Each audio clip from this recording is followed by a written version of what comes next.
Ser Podcast.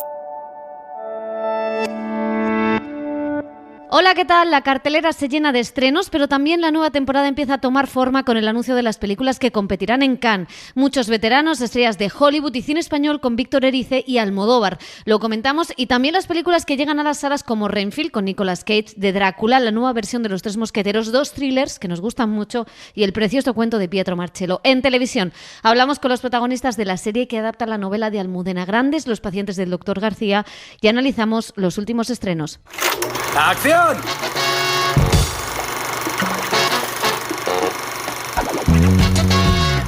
El cine en la Ser con Pepa Blanes.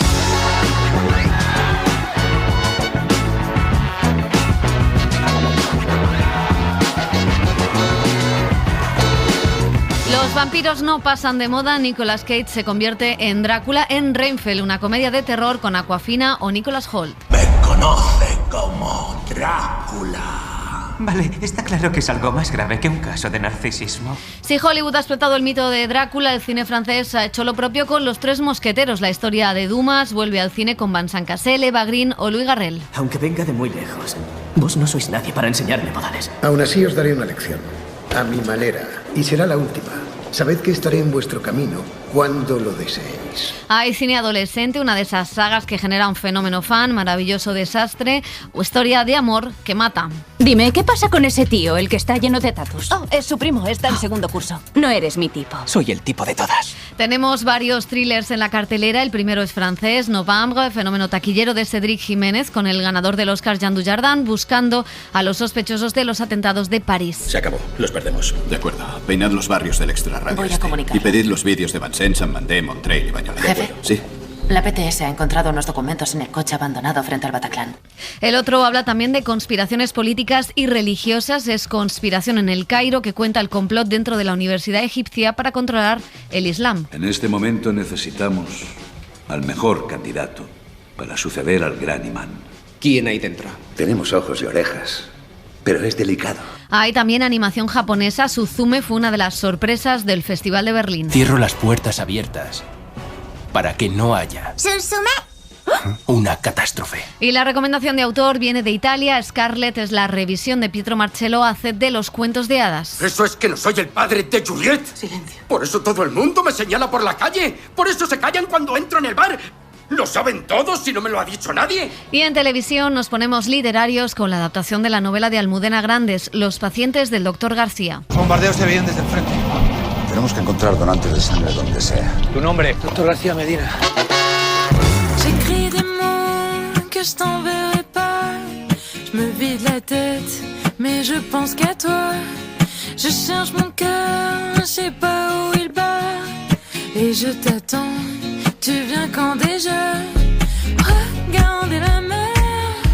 Hola, ¿qué tal? Bienvenidas, bienvenidos a El Cine en la Ser. Elio Castro, José Manuel Romero, ¿qué tal? ¿Cómo estáis? Hola. Muy bien. Bueno, vamos a empezar con muy buenas noticias para el cine español. Ferme les yeux, cerrar los ojos, de Víctor Erice. C'est un retour, évidemment. Víctor Erice, qui est un personnage et un cinéaste rare dans l'histoire du cinéma mondial. Bueno, un retorno, decía, un regreso. Desde hace más de 30 años, Víctor Erice vuelve a dirigir un largometraje de ficción y vuelve a competir, bueno, no competir en este caso porque está en Cannes Premier, la sección del Festival de Cannes, con Cerrar los ojos, película con José Coronado, Manolo Solo y María León. La verdad es que es un regreso por todo lo alto. Una de las noticias más importantes, yo creo, que del cine español este año. Totalmente, y además lo hace en el festival más grande del mundo, en el que lo querían seguramente que estuviera este regreso, y en la sección donde el año pasado estuvo Asbestas, de Rodrigo Sorogoyen. Que no han parado de mencionar Asbestas toda la rueda de prensa. Porque, o sea, Sorogoyen, ¿qué le has hecho a Fremont? Sí, venía a decir Fremont un poco que, bueno, que la competición oficial siempre es lo más esperado, la sección oficial del festival, pero que ojo con Cannes Premier, ¿no? Que el año pasado estuvo Asbestas y arrasó en los Goya, y también tiene el César, y la otra película francesa era la noche de los del 12, que fue la que arrasó en los César franceses, con lo cual han sido películas muy taquilleras y muy premiadas, las dos de Cannes Premier. Sí, y November, que ahora hablaremos de ella, que también estaba por ahí, también les ha dado mucha taquilla.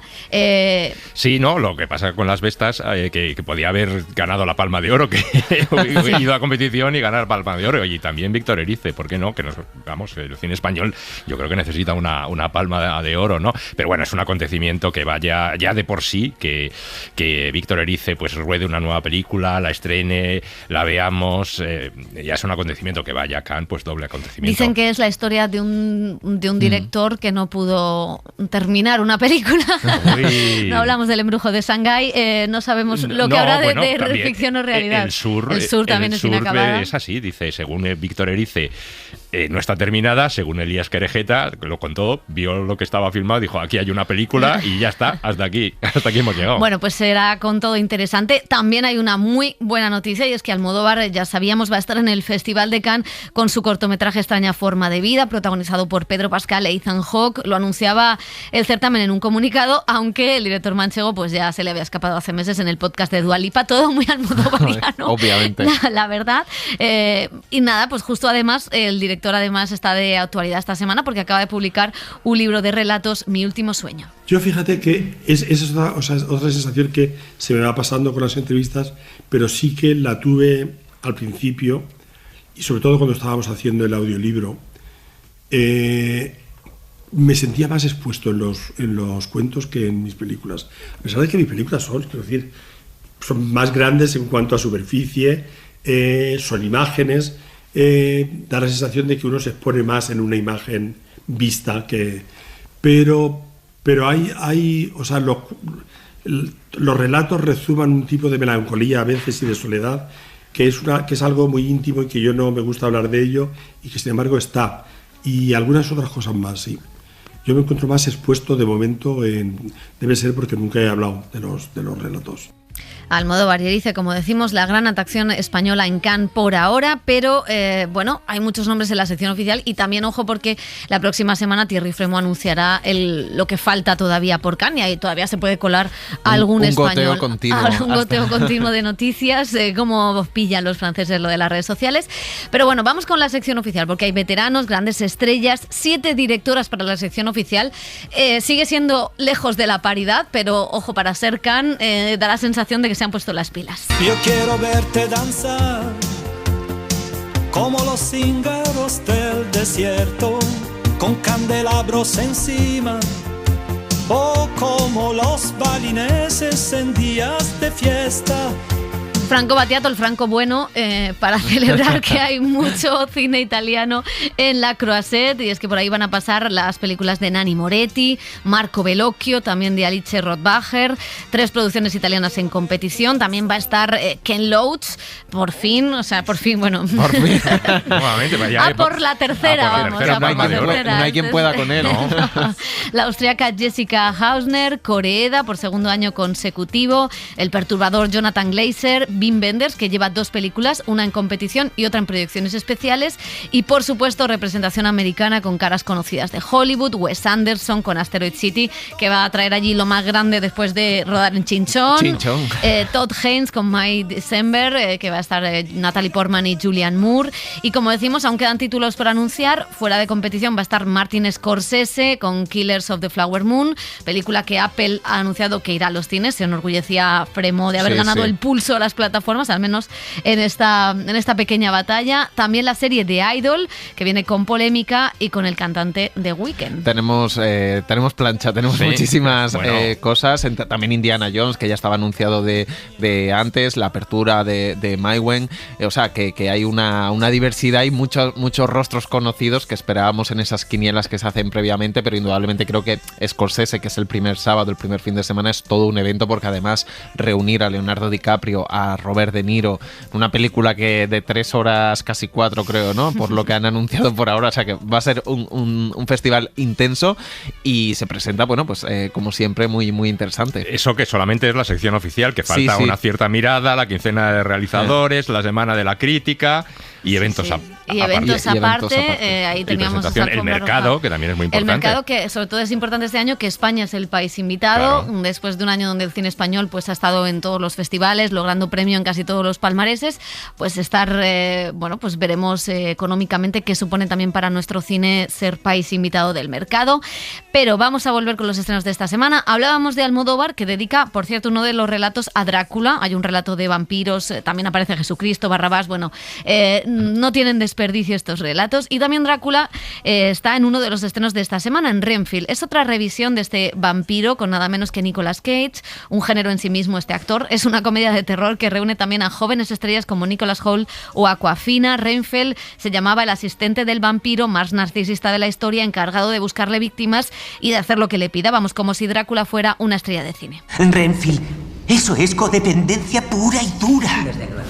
El narcisista se aprovecha del codependiente a causa de su baja autoestima. Pero eres tú quien realmente tiene el poder. Lo único que te hace falta es recuperarlo. ¿Cómo hago eso? Céntrate solo en tus necesidades. Yo no pienso en mis necesidades. Decía Nicolas Cage que le pareció muy original y valiente que el punto de partida fuera este vampiro narcisista. My first initial reaction when I read this was, this is brave, this is original. Qué vozarrón tiene Nicolas Cage. Sí, está pasadísimo en la película. Pero da igual cuando oigas esto. Sí, siempre está pasadísimo, pero aquí es que además está encantado de estar pasadísimo y excesivo, ¿no? Y bueno, la película es una gamberrada, es un divertimento, es excesiva también, súper sangrienta, con un punto de humor negro. Habla de las dependencias, ¿no? Me gusta mucho ese juego que hace de la terapia de las personas dependientes, ¿no?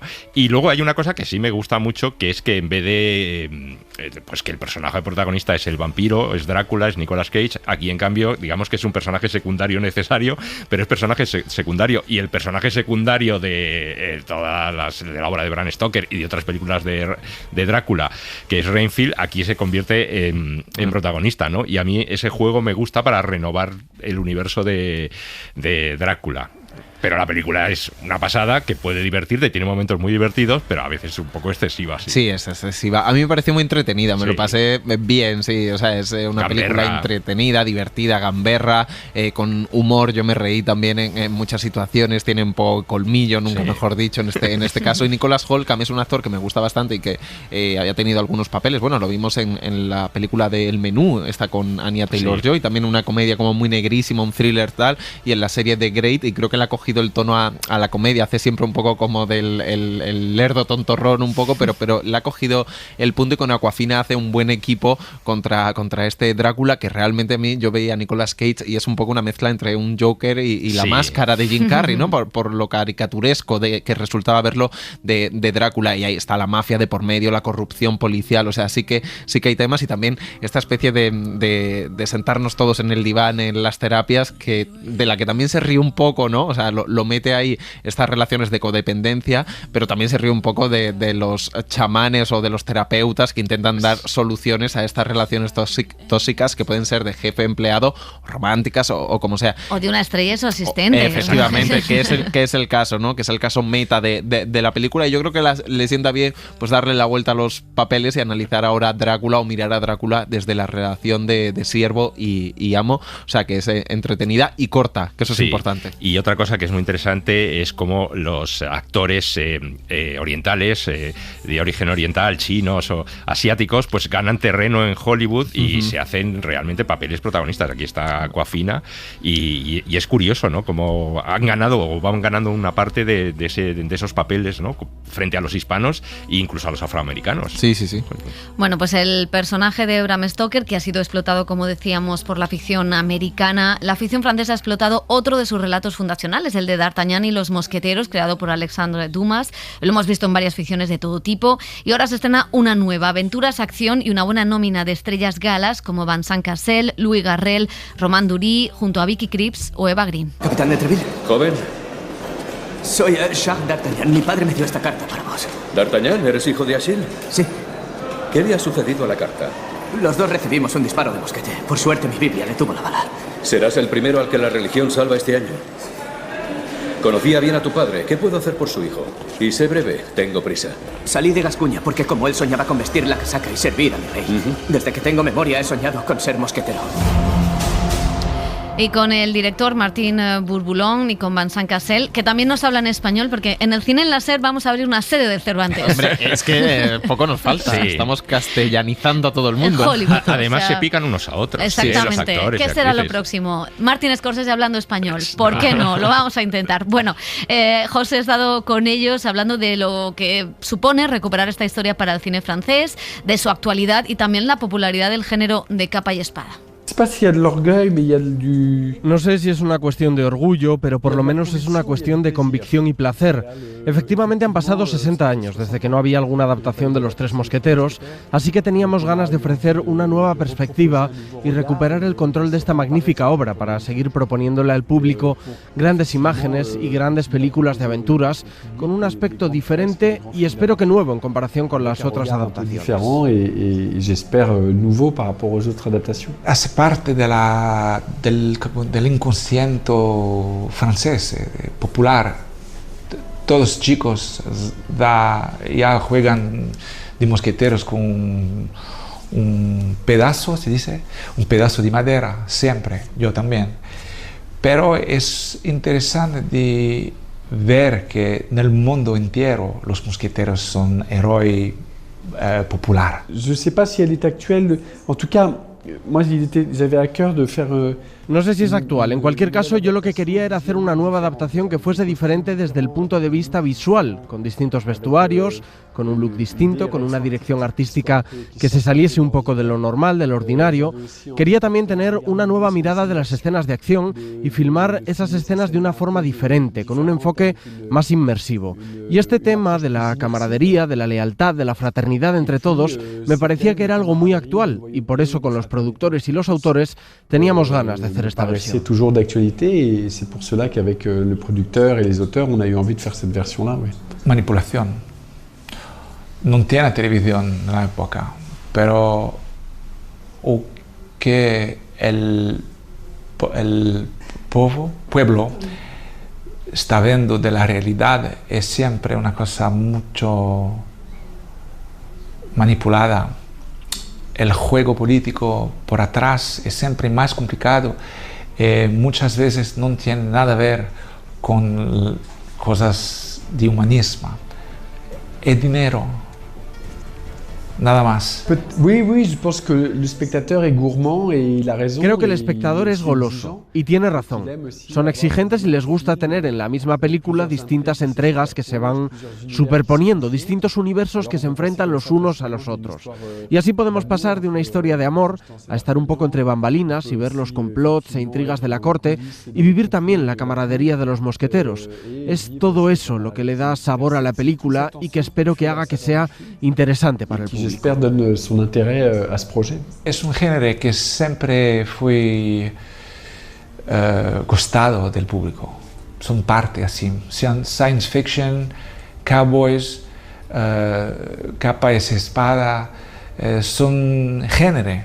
El cine de género siempre fue un cine popular.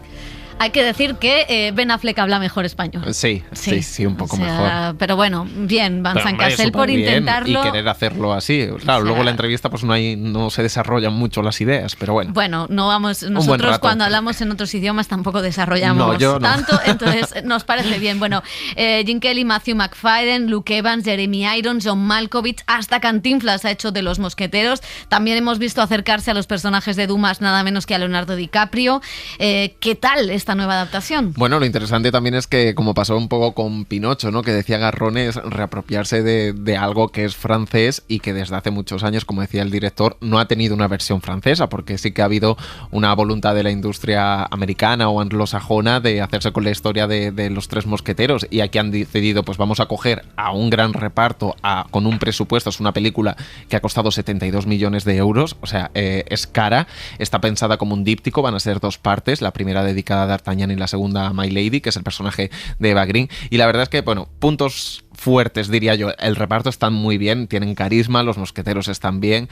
La historia, pues la historia es que no la conocemos demasiado, es una historia de hermandad, de compañerismo, y lo que quizá ha cambiado es que sintonizamos más o estamos más interesados en la parte culebronesca y en las intrigas palaciegas, que creo que tiene también mucho que ver en este género que hablaban de capa y espada con series y novelas como Juego de Tronos, que ya lo han hecho todo un poco más culebronesco, más bestia, más violento, y aquí se queda un poco corto. Pero luego el diseño de producción, las localizaciones, el vestuario, que es verdad que hay una voluntad de renovar cosas, está rodada bien, la aventura. Él decía, destacaba un poco las escenas de acción de espadachines. Yo creo que ahí es un director muy novato, porque realmente ha hecho 2 comedias, esta es su 4ª película, y el biopic del constructor de la Torre Eiffel, que era un poco fallido. Entonces no le veo la destreza en las escenas de acción, que intenta coreografiarlas, pero acaban siendo un poco mareantes, porque no tienen no tiene esa habilidad, ¿no?, de sumergirte realmente en esas escenas. Pero bueno, la historia está muy, muy bien contada y muy bien realizada. Yo, vamos, no me pierdo a Eva Green haciendo de Milady. Hombre, un personaje que me fascina desde hace siempre, vamos, desde siempre. O sea, no, también Gerard Depardieu ha hecho mosqueteros. También ha hecho de todo. No. Y la hija de D'Artagnan, también hay muchas películas. Y Leonardo DiCaprio con El hombre de la máscara de hierro, que vamos, que es la continuación. O sea, y Vicky Krieps está muy bien de reina. Y Louis Garrel, por ejemplo, de rey. Y era curioso por Vincent Cassel, porque contaba, tiene una cara, porque su padre estuvo en la del 63 de Richard Lester, que lo estuve buscando. Entonces creo que hizo al rey Luis XIII y lo ponía él, lo había dicho en algunas entrevistas. Entonces le pregunté en la entrevista y dice, a ver, que yo fui al rodaje pero no me acuerdo de nada. Lo he dicho porque eso queda muy bien en las entrevistas. Sí. Oye, y yo me acuerdo de una versión que hicieron para Televisión Española de novela con Sancho Gracia haciendo de D'Artagnan. Maravilloso. Es maravilloso. Muchas versiones. Y los mosqueperros, never forget. Bueno, tenemos también en cines un fenómeno adolescente, Maravilloso Desastre. Es un drama amoroso basado en las conocidas novelas en las que 2 jóvenes en su primer año de universidad se enamoran de una manera algo extraña, juegos, emociones, obsesiones, la adolescencia hecha giros de guión, con Dylan Sprouse y Virginia Gardner. Con ellos hemos hablado. ¡Qué bueno está! Esa es mi favorita. Es tarde, ya te he pillado. ¿Qué estás haciendo aquí? Solo quiero llevarte a cenar. Te recojo a las 8. Te voy a machacar. Inténtalo. ¿Vas a pelear con ese? ¿Esta es tu rara manera de admitir que te gusto? No me gustas. Si consigue ponerme una mano encima, pasaré una semana sin sexo. ¿Es una apuesta? Sí, y si gano, tendrás que quedarte conmigo durante un mes. Acepto.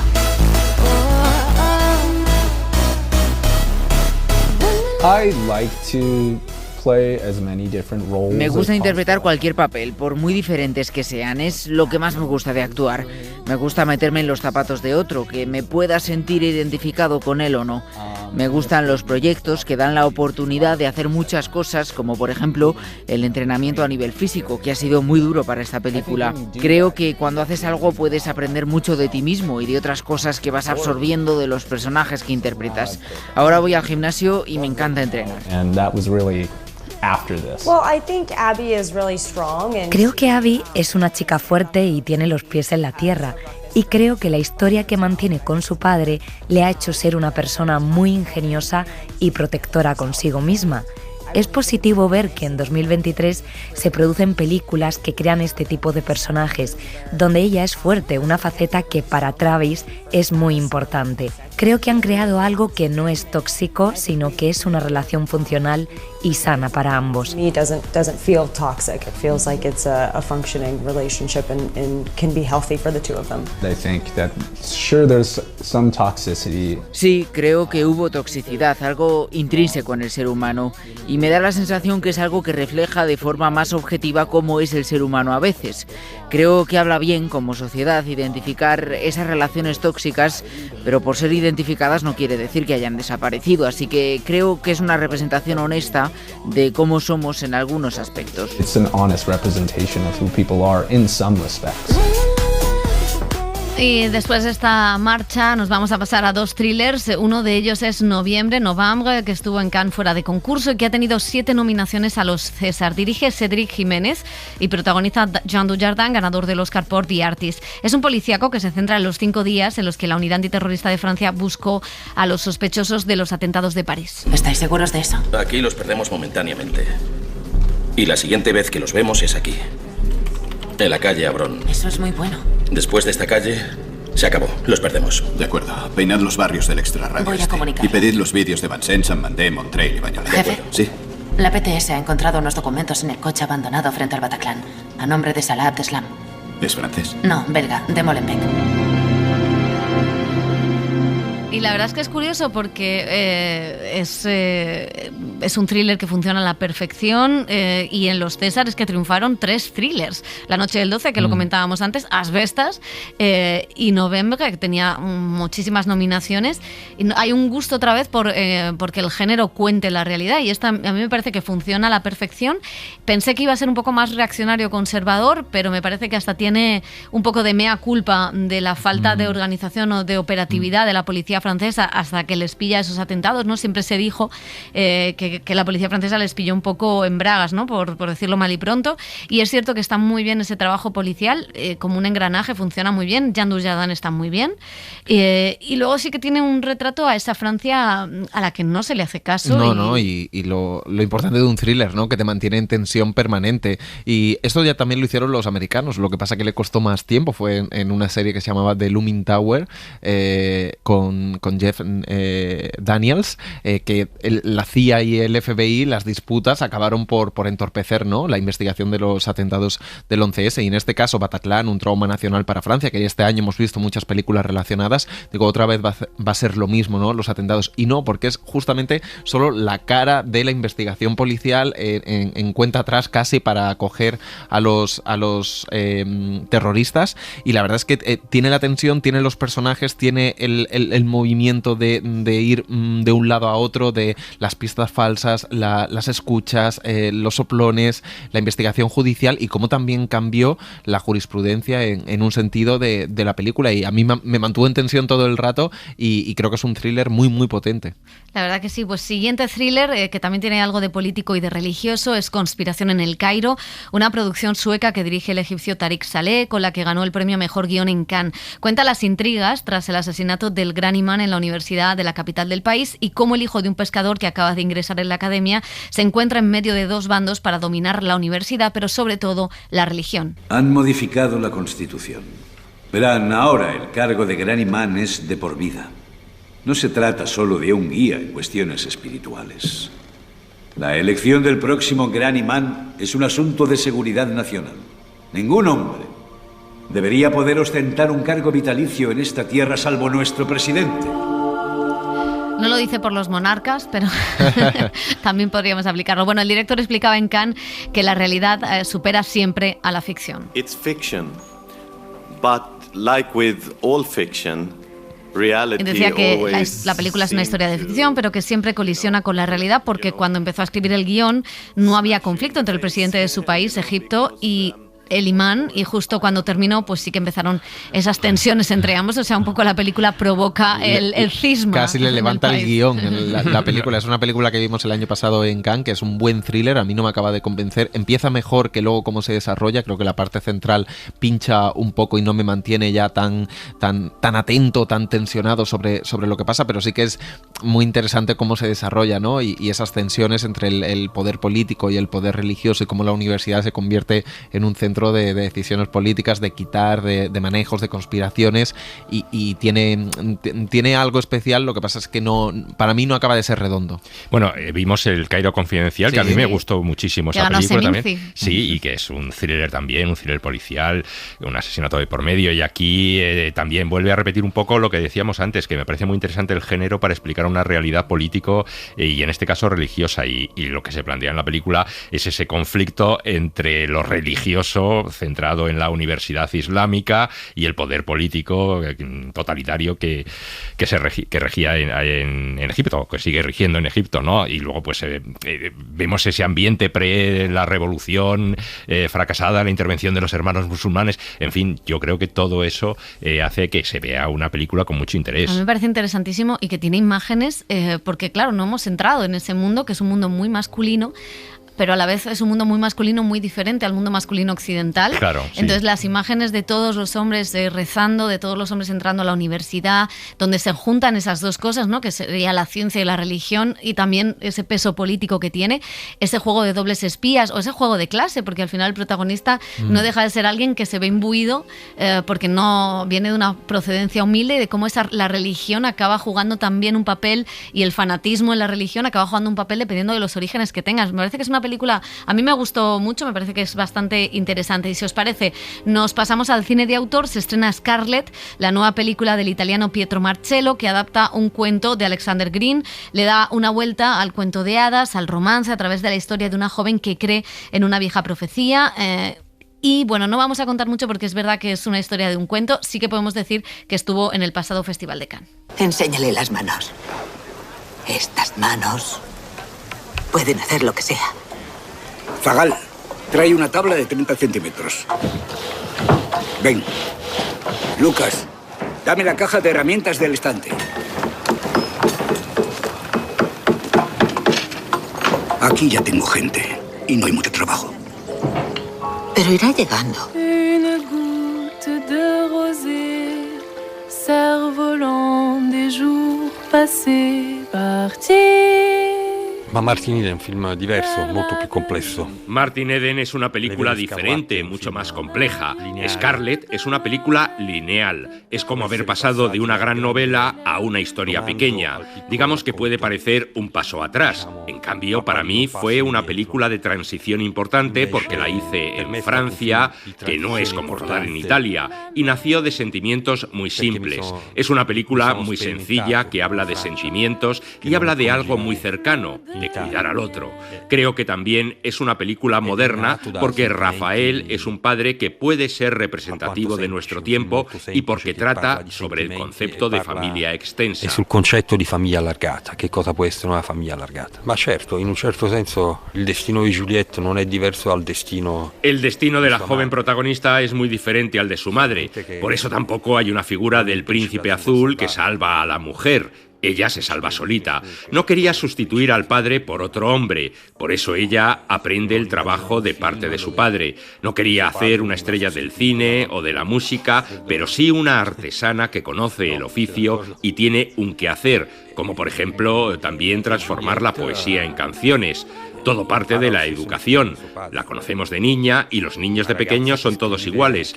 Cambian por la educación que les damos. Es nuestra responsabilidad cuidarlos y hacerlos crecer enfrentándonos a todas las dificultades y problemas. Diventare un problema. È un film che mi ha fatto avvicinare molto di più alla pedagogia, a la didáctica, questo film. Yo quería acercarme a la pedagogía en esta película, a la didáctica. El problema es la educación. Yo también me he emancipado, me he puesto dentro de ese universo femenino y como decía Marco Ferreri en Adiós al macho, el hombre moderno no sabe dónde ponerse, dónde colocarse, mientras que las mujeres tienen las ideas muy claras y eso se ve en el personaje del piloto. Es un hombre frágil. Ese padre es una figura muy sólida y bondadosa. Pero cuando muere, ¿qué tiene ella? Pues las ideas muy claras en su vida. Un padre che muore con una figura solida e una Juliette che ha le idee molto chiare. Anche io potevo fare l'altro cinema, volendo. Se no lo faccio es porque no me piace. Yo también podría hacer cine de otra manera, un cine más comercial. No lo hago porque no me gusta. No necesito justificaciones. No me gusta, no lo miro y no lo hago. En algunas cosas soy un poco extremista. Sono un po' più estremista, credo. Su certe cose. Bueno, como todos, sí. En realidad. Bueno, pues la verdad es que muy bonita. Muy bonita la película, la verdad es que tiene un estilo, ya lo demostró en Martin Eden, muy particular. No sé si lo va a seguir haciendo a lo largo de todo su cine o en algún momento el cuerpo le pedirá que lo cambie, pero es unir la ficción con el documental. Él proviene del documental y ha hecho muchos documentales, pero tiene una forma de unirlo que es muy atractivo, ¿no? para el espectador. Y luego la película pues es eso, una fábula. A mí mí me gusta mucho cómo habla de la artesanía, cómo habla de la música. En algunos momentos la película se convierte en un musical, ¿no? Casi onírico, ¿no? Simbólico. Y la película la ves como si fuera un cuento contado de distinta manera, con mucha simbología, con la figura del padre, con la figura de los hombres alrededor de esta mujer, de Juliette, y también un poco de la situación en ese pueblo, ese soldado que vuelve después de la guerra, los odios que concita, como su mujer pues también sufrió abusos, ¿no? En fin, no vamos a contar demasiadas cosas, pero la película está muy bien hilvanada, ¿no? Y con mucho gusto. Y hay una cosa, y parece una película hiper pequeña, ¿no? Después de Martin Eden, lo decía él, y es verdad que es una película a priori pequeña, un cuento de una huérfana, ¿no? La relación con el padre, pero hay muchos detalles, esa relación con ese padre, ¿no? Que no es la relación habitual en la época con la figura masculina o la figura paterna, esas familias que se crean un poco, no sé, como en los estertores del pueblo cuando son rechazados, ¿no? Porque no son como los demás. Está esa defensa del trabajo, que casi a veces tiene un toque a Novecento, aunque es una cosa completamente distinta, ¿no? Pero a esas condiciones materiales, ¿no? Porque es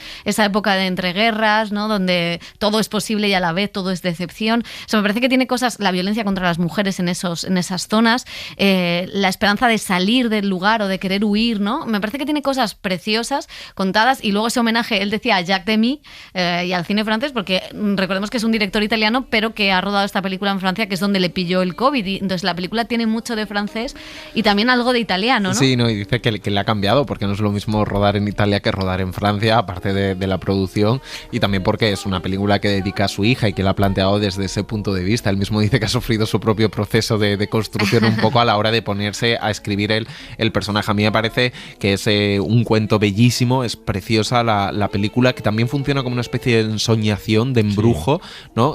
Con las brujas que hay ahí, el cuento de hadas, pero revisitado de una manera muy, muy especial, y me gusta cómo trabajan eso, los conceptos de herencia, de legado, en cuanto a la artesanía, en cuanto a los hijos, la educación. La educación que ya estaba en Martin Eden. Sí, como es algo que creo que le obsesiona, como emancipación, ¿no? De una vida plena o en la que tú tengas el control total de lo que puedes o no puedes hacer, y también un tema que después de la pandemia creo que entronca muy bien, que es el tema de los cuidados, de la comunidad, y ahí entra la familia, sea hecha, rehecha, alargada, como decía él, citando a Vittorio De Sica, o como quieras hacerla, pero que la familia es el núcleo de los cuidados, aunque sean familias no sanguíneas, ¿no? A mí me parece bellísima, y que tienes imágenes y música espectacular. Pues hay también animación japonesa, con la llegada a cines de Suzume. Es una de las películas que mejores críticas recibió en la pasada Berlinale. El maestro Makoto Shinkai firma la historia de una joven que busca cerrar las puertas de otro mundo que están provocando desastres en todo Japón. ¿Hay ruinas por esta zona? Estoy buscando una puerta. Dijo algo de una puerta. ¡Imposible! Y terminamos con comedia española. Netflix llega Fenómenas, película ambientada en los 90, en la que un equipo de investigación de fenómenos paranormales, con cura incluido, trata de investigar un anticuario donde ocurren cosas raras. Emilio Gutiérrez Cava, Belén Rueda, Tony Acosta o Gracia Olayo son las protagonistas de esta película, dirigida por Carlos Cerón. Cuando nos mudamos, empezamos a escuchar ruidos extraños. Nada raro, esto es un anticuario, está lleno de muebles antiguos. Eso es lo que decía yo, al principio. Miren, ¿ven ese candelabro? Un día se encendió solo.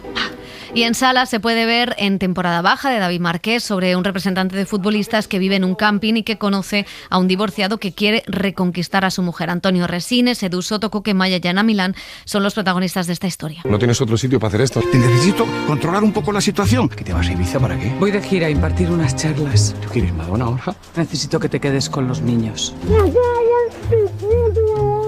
El otro fue miembro de la mafia rusa. Pecadillos de juventud. Sometimes the light loses brightness.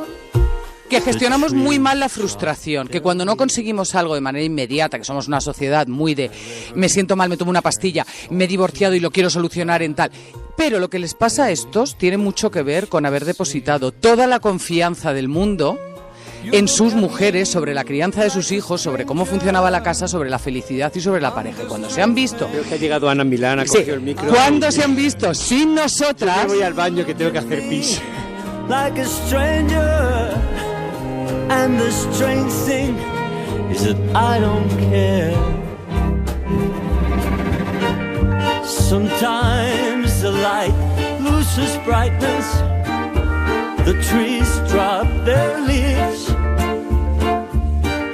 The rivers turn salty when they reach the sea. El cine en la SER con Pepa Blanes.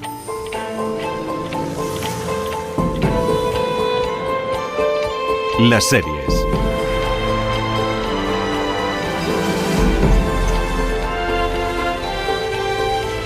Son varias las películas que hemos visto en pantalla grande, adaptando novelas de la gran Almudena Grandes, pero ahora llega la primera serie de televisión sobre uno de sus últimos libros.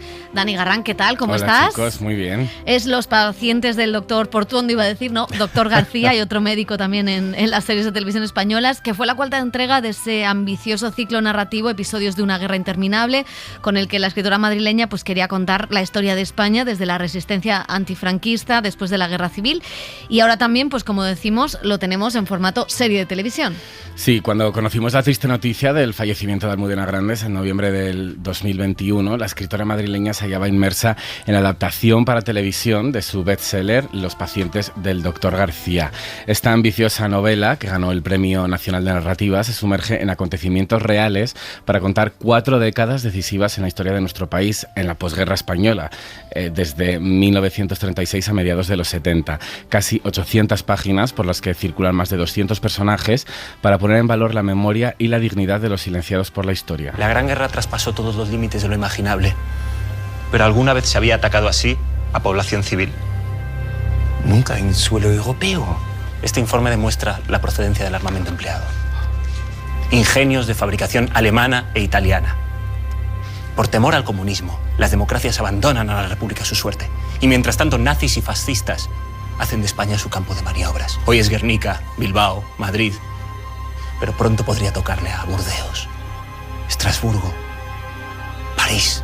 La serie arranca con la recreación del Madrid en guerra de 1936, con un protagonista muy adecuado para una ficción sobre la guerra civil, un médico republicano, pero no mucho, pionero en las transfusiones de sangre y que odia la guerra, solo quiere salvar vidas. Él es el centro de una trama que muestra cómo España se convirtió en refugio de los nazis, los métodos de los espías republicanos para conseguir información o la convivencia de las diferentes ideologías en beneficio de la paz. Los actores Javier Rey y Tamar Novas son los dos amigos protagonistas, mientras que Verónica Echegui se mete en la piel de Amparo Priego y Eva Llorac es Clara Stauffer, un personaje real que ayudaba a escapar a los nazis. No es porque yo sea medio alemana. Cualquiera con 2 dedos de frente se deshacen elogios hacia lo que sucede allí.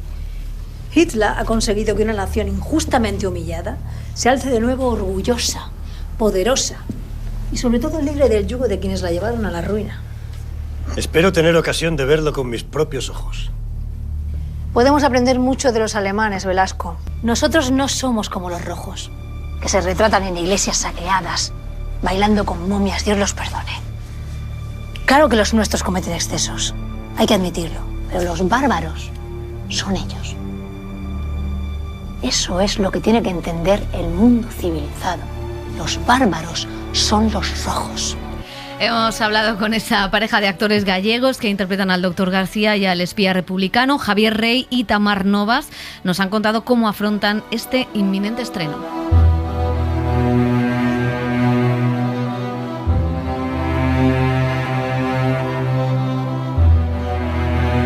La maravilla que hemos tenido aquí es como esos huecos que normalmente hay en un guión donde el actor los rellena para darle vida. Aquí teníamos una novela donde tenía un nivel de detalle increíble, con lo cual todos recurríamos a esa guía maravillosa cuando había algún tipo de duda o cuando teníamos el nivel de detalle es tan profundo que nos ha ido acompañando la novela a lo largo de todo el rodaje, y creo que eso desde nuestro punto hemos intentado y creemos que ha quedado algo del nivel de detalle que Almudena narró. Cuando leímos la primera lectura nos contaron esto, que Almudena había dado no solo el ok, sino que estaba feliz con el reparto y que había participado en los guiones, los había probado, entonces eso te da una tranquilidad. Y la pena, pues lo que dice Javi, que no los pueda ver. A partir de ahora, tanto para ella como para cualquier persona que asome por esa puerta, te llamas Felipe Ballesteros Sánchez. Un comisario nos pidió que te escondiéramos. ¿Quién es Felipe Ballesteros? Uno de la morgue que se parecía a ti. ¿Y tú? ¿Cómo te llamas? Guillermo García Medina. Doctor García. Te debo la vida, supongo. Ya arreglaremos cuentas, si sobrevives. Yo creo que en nuestra historia no tiene grandes lagunas, sino grandísimas zanjas que hay que asimilar. Esta novela hay páginas que yo no había leído, ni en los libros de texto, ni en ningún lugar. Sobre todo, partes que dices, ¿cómo no se cuenta que ha habido unos héroes de este calado? Que son personas que durante 40 años han estado trabajando en la sombra, que son como fantasmas que hay que recuperar, que hay que dar voz, porque si no, nunca se va... Esto que dices tú, si no se cuentan todas las piezas, van a estar gritando todo el tiempo por aparecer. Y es que más allá de que tengan tu ideología o no la tengan, o te parezca que... es que no se han contado, es que yo no conocía a estos personajes. No le gustan los rusos. No. ¿Por qué? Prácticamente son nuestros únicos aliados. Porque mangonean en la trastienda por su propio beneficio, no por el de la República. Ya saben en el partido qué opina así. Yo con el PCE no me meto. Es una organización que funciona, que ya salgo en los tiempos que corren. Usted ha venido a controlar a los que nos controlan. ¿Me equivoco? Me parece bien. Pero aquí hay cosas más urgentes o cualquier día abre las puertas de Madrid a Franco y ni nos enteramos. Hay gente que está empeñada en intentar cambiar la historia, en la actualidad estamos hablando, que creo que es un deber el hecho de contarla, dejarla y seguir contándola para que nadie se olvide de dónde venimos realmente. Nosotros contamos una historia de lo ocurrido. Entonces, luego que alguna gente lo utilice para dar de comer a una determinada audiencia o para ganar algún puñado de votos o para intentar contentar o para intentar mantenerse o para intentar cacarear o hacer ruido, es otra cosa. Claro que va a ocurrir. Otra cosa es la audiencia que nosotros le demos a cierto tipo de mensajes, que no se la deberíamos dar. Porque ese tipo de mensajes hace que luego eso pase a la gente y la gente opine también. Si lo llevamos como un hecho de ficción y a un hecho histórico, no hay nada que hablar. Simplemente solo tendrías que decir si la serie te gusta o no te gusta, pero no debería haber más debate. Si lo hay, es básicamente para hacer ruido, es mi opinión. Sí, yo totalmente de acuerdo. Creo que no nos pertenece además ese debate. O sea, Javi y yo hemos estado en un proyecto que antes de salir, como fue Fariña, hubo toda una polémica que realmente como estrategia de marketing se podría decir que fue muy buena, porque todo el mundo quería hablar de eso. Por sumar otra cosa más, lo más probable es que de la misma forma que los que han criticado la figura de Almudena no han leído su obra, la gente que critique esta serie probablemente ni siquiera la vea. Mi país solo dice cosas buenas de la República. Como todas las democracias liberales, ¿no? Pero yo simpatizo con España. Sí, pese a las atrocidades que cometen en nombre de no sé qué revolución. Yo simpatizo con lo que ustedes llaman su causa. Al fascismo hay que pararlo. Y hay que hacerlo ahora, en España, antes de que sea demasiado tarde. Pasa a veces con películas. Hace poco salían algunas películas que aún estaban en cine y luego salían en plataforma. Y había gente que prefería seguir yendo al cine a verlas, que aunque ya estuviesen en plataforma. Y yo creo que me da la sensación que puede pasar algo parecido, ¿no? Que cada gente elija su forma de consumo, ¿no? Que se dice. Desde luego creo que la serie no tiene un formato para darse un atracón enorme, porque que cada uno haga lo que quiera, ¿no? Pero son muchos años, son capítulos que tienen un tiempo, que se toman su tiempo para contar las cosas. Pero bueno, es curioso que ser también innovadores en esto de que va a estar conviviendo esta forma de visionado. O sea que a ver. Sí, y luego al final, con el paso de los años, lo que ocurre es que el espectador manda. El espectador manda y decide, y eso ya es inamovible. Entonces al final nosotros solo hacemos la ficción, entonces luego el espectador, si decide verla en un avión porque se la ha descargado en su plataforma o decide esperar cada martes, me lo invento, a verla y luego comentarla en el trabajo, es decir, es como, bueno, creo que si esta fórmula se hace es porque puede cohabitar. Desde luego tiene que estar en televisión española porque tiene una labor pública y creo que es una serie que tiene un compromiso con la cultura. Hablaban Javier Rey y Tamar Novas de la forma en la que llegará la serie a las pantallas, un modelo que no habíamos visto hasta ahora. La serie ha sido financiada a partes iguales por Radio Televisión Española y Netflix, y habitualmente tenemos que esperar a que la ficción termine su emisión semanal en la cadena pública para verla completa en plataformas. Con Los pacientes del Dr. García no será así. Después de la primera emisión en el prime time de Televisión Española ya podremos verla en Netflix. Veremos cómo resulta esta forma de estreno. Pues veremos. No podemos saber, por desgracia, la opinión de Almudena Grandes sobre la serie, pero sí hemos hablado con el viudo de la escritora, con Luis García Montero, poeta y guardián de su legado. Almudena, sé que le hacía mucha ilusión el proyecto, tuvo tiempo de enterarse de los primeros pasos, del casting, y contento porque en estas novelas de Almudena la apuesta narrativa iba unida también al esfuerzo por la memoria, por darle la voz a los vencidos, por recoger la herencia de las huellas humanas en los momentos más difíciles y, desde luego, más allá de la literatura, la posibilidad de que una serie cuente esta historia, pues aumenta el poder de su eficacia a la hora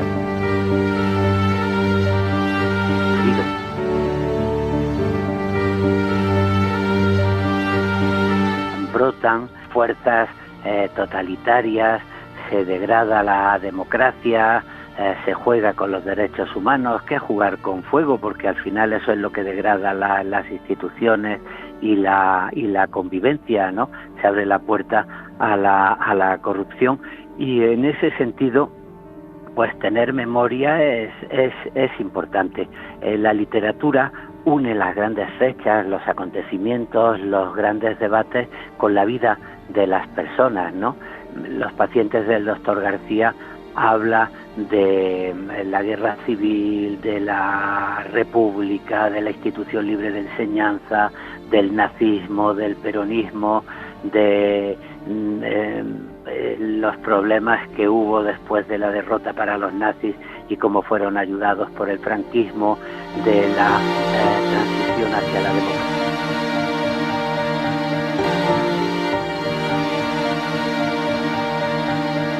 Yo siempre tengo en cuenta algo que decía Almudena. La misión de un escritor es escribir un buen libro, la misión de un director es hacer una buena película o una buena serie.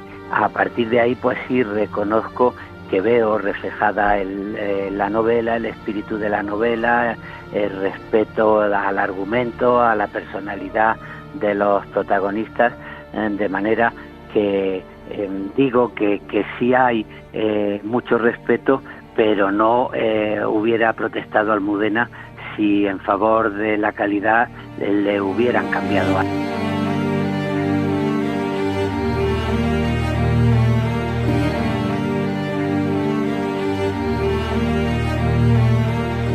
Se hizo una labor muy agria de silencio durante el franquismo, y después, poco a poco, con la democracia se ha ido recordando, gracias primero a la labor de los historiadores. Pero queda trabajo por hacer. Engaña quien dice se trata de reabrir heridas. No, las heridas no se superan cuando están mal cerradas, y no se puede basar la historia en el olvido.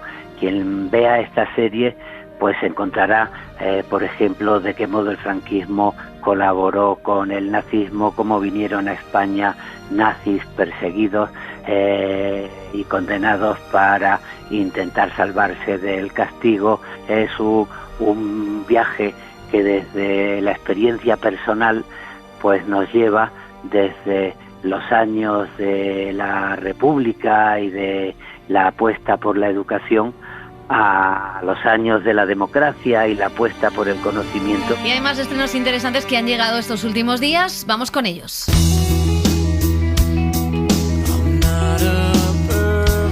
Pues sí, Netflix ha estrenado una serie que no parece de Netflix.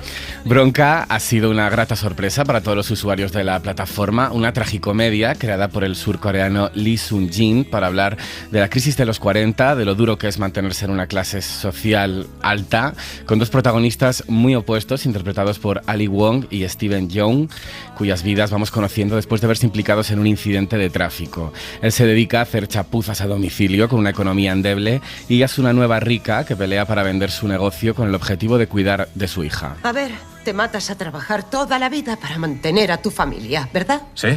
Si no, ¿quién lo va a hacer? Sí, exacto. Sí. Y llega un momento en que crees que puedes relajarte, pero no. Ahora hay demasiada humedad y tengo que rehacer los putos armarios. Tengo que rehacer el tejado. Probablemente cuando haya terminado y esté sin dinero, la cocina estará anticuada y yo lo único que quería era un puto jacuzzi. Por eso no se preocupe. Lo siento, estoy cansada.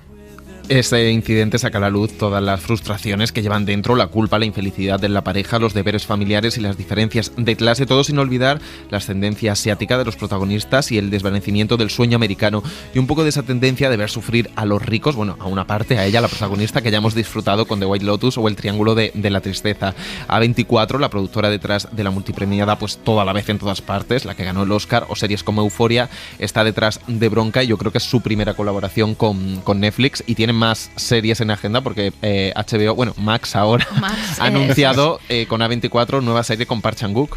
Max, tremendo este cambio de nombre, que Beef, Max, todo tal. La verdad, a mí me ha gustado, me gusta. Lo único que no me ha gustado son las esculturas horrendas con forma fálica que hace este marido estúpido. Pero esa es la estupidez moderna. Exactamente, pero me parece una serie estimulante, diferente a lo que habíamos visto y que habla, bueno, este año vamos a hablar mucho también en cine, ¿no? De esa segunda o tercera generación de migrantes coreanos y cómo se adaptan y cómo viven su identidad, pero bueno, me gusta esta idea de este matrimonio fracasado de estas dos clases sociales y de picarse el uno al otro, porque yo pensaba que iba a ser una cosa más moña. Sí, ¿no? Y de hecho es el protagonista de Minari, que ya también viene de hacer en el cine película que estuvo en la carrera final de los Oscar y de reivindicar, ¿no?, esta ascendencia y ese sueño americano que decíamos, y esa bronca. A mí me parece bastante divertida y que sintoniza muy bien con, creo que en un estado de ánimo de esa ira rabia, y de ese hastío que tienen la estupidez moderna y los pobres obreros por un lado y por otro de no saber qué hacer. A mí también, ¿eh? Yo creo que esta y ya eso que no tenemos coche. Es mi serie. Es un poco lo opuesto a Ted Lasso, ¿sabes? Todo este momento de ira, de frustración desde los dos puntos de vista, desde las dos clases sociales diferentes que confluyen muy bien en este incidente de tráfico y también pues toda esa parte, ¿no?, de esos inmigrantes de segunda generación, de personas racializadas que viven el sueño americano de otra manera, desde otro punto de vista. Es una serie muy estimulante dentro del catálogo de Netflix. Bueno, pues ahí queda la propuesta. Vamos a cambiar de plataforma para hablar del último estreno de Disney Plus, Tiny Beautiful Things. Sí, la actriz Kathryn Hahn interpreta en ella a una mujer de mediana edad a la que su hija adolescente odia, su matrimonio hace aguas, su trabajo pende de un hilo y tiene demasiadas cargas del pasado como para llevar una vida sana. Toda su vida parece desmoronarse, pero con sus reflexiones termina por convertirse en una columnista de consejos de vida en una revista, cuyos temas sirven como artefacto narrativo para estructurar los capítulos. Un consejos vendo que para mí no tengo de manual. Mi vida es un desastre, Sugar. Mi hija me odia y ya hace unas noches que mi marido me echó de casa. Cree que estoy durmiendo en el sofá de mi mejor amiga, pero no. Estoy sentada en su portal esperando un Uber compartido. Pensando en qué habré hecho para acabar así. Buscando consuelo en una mujer a la que ni siquiera conozco. Es una adaptación de la novela homónima de Cheryl Strait y cuenta con Laura Dern y Reese Witherspoon detrás de productoras. Reese Witherspoon, la verdad, está reconvertida ahora en megaproductora de Hollywood, casi todas las comedias. Una rubia muy legal. Sí. Rubia muy legal para los contratos de producción, al menos para sacar muchas producciones a las plataformas. Y la serie está creada por Liv Tygeler, que ya trabajó con Witherspoon en Little Fires Everywhere. Muy bien. Pues la La verdad es que también me ha gustado, ¿no? O sea, quiero decir que creo que todo el peso recae sobre la actriz, que tiene el mejor pelazo de la televisión, con permiso de Isa Calderón. Es que es un... no, me gusta la idea de esta columnista, que podía estar muy manida después de Sexo en Nueva York, pero yo creo que ese pozo de perdedora a mí sí, me... ¿no? Y en la mediana edad, y que tenga una crisis también, como un trauma de la madre, de la pérdida de la madre, de la despedida, de cómo fue ella de joven, de lo que hizo, de lo que no hizo, ahora que trabaja en una residencia, momentos muy graciosos también, de cómo eso sintoniza con las redes sociales, con internet, con escribir estas especie de consejos de autoayuda, pero más francos en este sentido, y tiene algo especial, porque a mí ella me gusta mucho como actriz. Es que para este tipo de dramedias se le da muy bien. Sí, yo también estoy de acuerdo. Creo que la estructura narrativa además favorece mucho pues que la serie sea muy ligera, todos los temas que va tocando a raíz de todas las consultas que se hacen, y los flashbacks que nos ayudan a conocer un poco su pasado. Pobrecita, la ha pasado de todo. Yo creo que es una buena serie.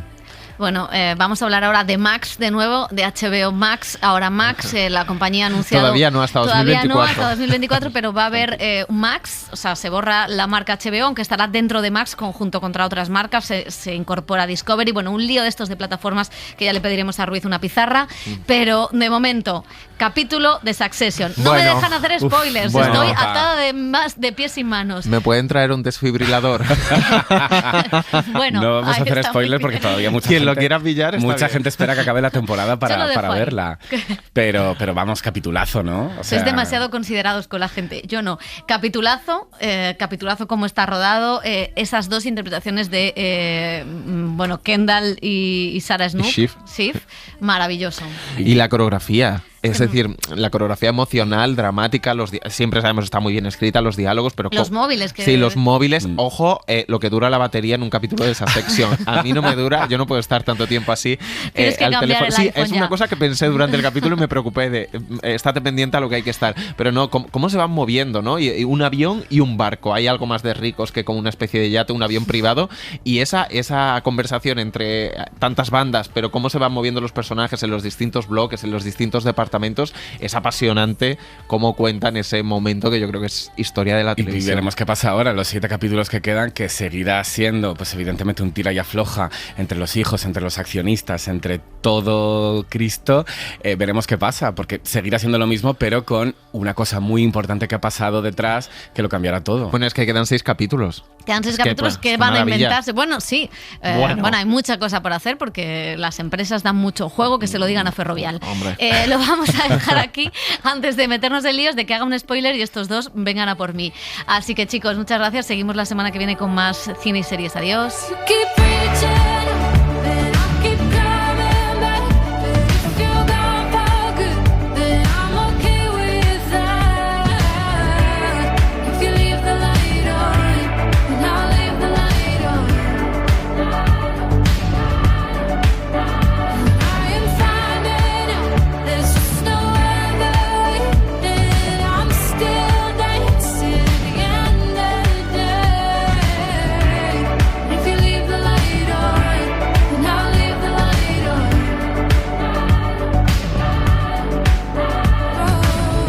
Suscríbete a El Cine en la SER.